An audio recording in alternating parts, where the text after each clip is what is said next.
కృష్ణ గారు అంటే ధైర్యానికి డెఫినేషన్ అని బాలయ్య అనగానే, నాన్నగారు కూడా రామారావు గారి అభిమానే, నాతో చాలాసార్లు చెప్పారు అని మహేష్ వెల్లడించారు.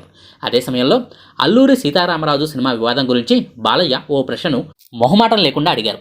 అల్లూరి సీతారామరాజు సినిమా ఉంది, అది నాన్నగారికి తీద్దామనుకున్నారు. సరే, తర్వాత కృష్ణ గారు తీశారు. దీంట్లో రెండు ఉన్నాయి. ఒక నటుడిగా ఫలానా క్యారెక్టర్ ఫలానా సినిమా చేద్దామనుకుంటున్నానని చెప్తూ ఉంటారు. ఒక అభిమానే నటుడిగా ఉన్నాననుకోండి, కృష్ణ గారి లాగా చా మా గురువుగారు చేయలేదేంటయ్యా, నేను పెద్ద స్టార్ అయ్యాక ఆయన చెప్పిన సినిమాను చేసి చూపిస్తాను, ఆయనకు బహుమతిగా ఇచ్చుకుంటాను అని అన్నట్టుగా ఆ సినిమాను తీశారా, లేక ఎన్టీఆర్కు పోటీగా తీశారా అని బాలయ్య నేరుగా అడిగితే, యాక్చువల్లీ ఆ ఏటనే నేను పుట్టాను, 1975లో నేను పుట్టాను. నాకు తెలిసి ఆయన చాలా ఇష్టంతోనే ఆ సినిమాను తీశారు. మాకు చాలాసార్లు చెప్పారు. రామారావు గారు ఈ సినిమాను చేద్దామనుకున్నారట, నేను చేశాను. ఆ తర్వాత రామారావు గారికి ఈ సినిమాను చూపించినప్పుడు కృష్ణ చాలా బాగా చేశాడు, నేనైతే ఇలా చేయలేనేమో అని ఎన్టీఆర్ గారే అన్నారట. మేము ఈ మాటలు విన్నప్పుడు చిన్నప్పుడు చాలా సంతోషంగా భావించాము.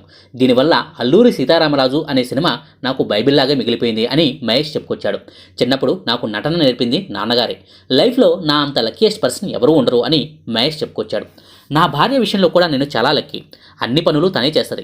నా పనల్లా కేవలం షూటింగ్కి వెళ్ళడం, రావడం, పిల్లలతో ఆడుకోవడం అంతే అని మహేష్ వెల్లడించాడు. అదే సమయంలో బాలయ్య ఓ మాట అనేశారు.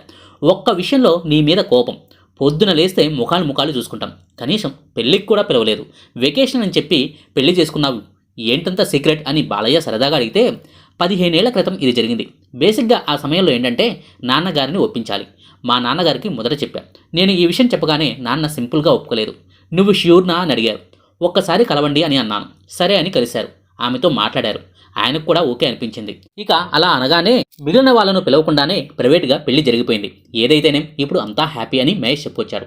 బాగా సెటైర్లు వేస్తుంటావట కదా అని బాలయ్య అడిగితే, ఉంటుందండి, నా టైం ఒకటి ఉంటుంది, టైం వచ్చినప్పుడు ఆటోమేటిక్గా సెటైర్ పడుద్ది అని మహేష్ చెప్పుకొచ్చాడు.